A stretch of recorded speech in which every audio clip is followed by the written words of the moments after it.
Hello guys! Welcome back to my mini vlog. At ang recipe natin today ay siguradong mapaparami ka na naman ng kanin. Tara, simulan na natin ang ginataang chicken feet.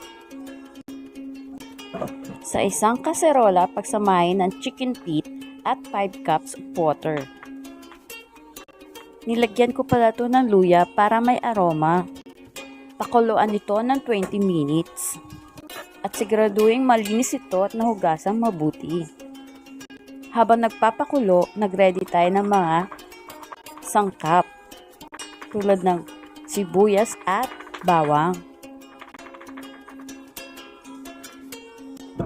Hinugasan ko na rin yung black beans kasi masyadong maalat yan. Isang sachet lang po ang binuksan ko. Kasi kalahating kilo lang po ng chicken feet ang nabili ko. Makabili pala ako ng 20 pesos na gata niyan. Ayan, ready na mga sangkap. Ayan, after 20 minutes, malambot na po yung chicken feet natin. Pwede nang hanguin. Ayan, malambot na po siya. Salain na natin. Painitin ang mantika at simulan na ang paggisa ng sibuyas at bawang.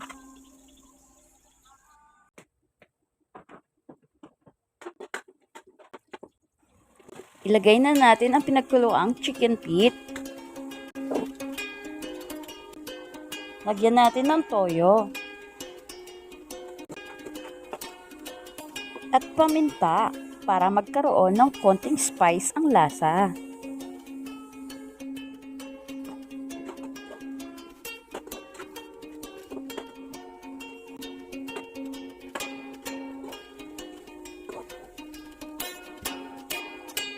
At naglagay pala ako dyan ng 1 tablespoon na butter para mas malinamnam ang ginataang chicken feet natin.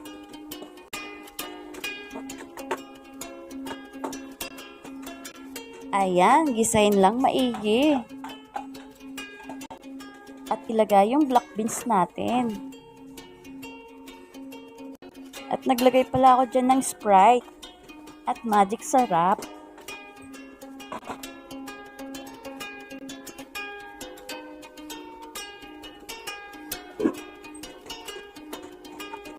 Ayan, paigahin lang natin konti.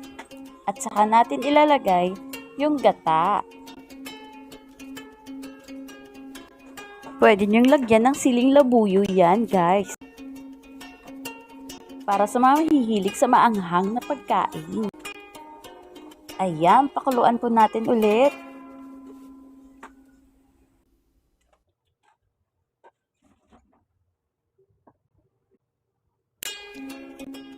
Ayan guys, luto na po siya.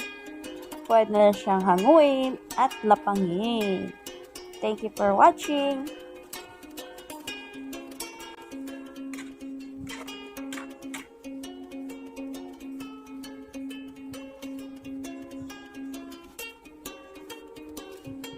Ayan, ang sarap po niya. Tara guys, kain po tayo.